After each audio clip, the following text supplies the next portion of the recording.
देख सकते हैं नाज़रीन, सामने सामने ये मैं बॉक्स देखें कंपनी वाले कैसे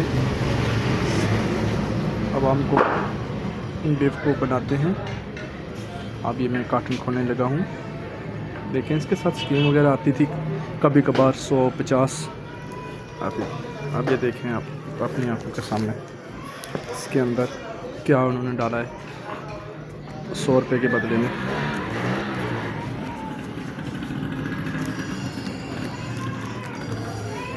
ये देख सकते हैं ये एक शापर है, ये निकला है शापर।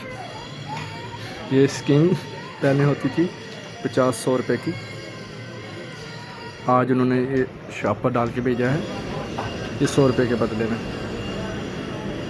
ना सर।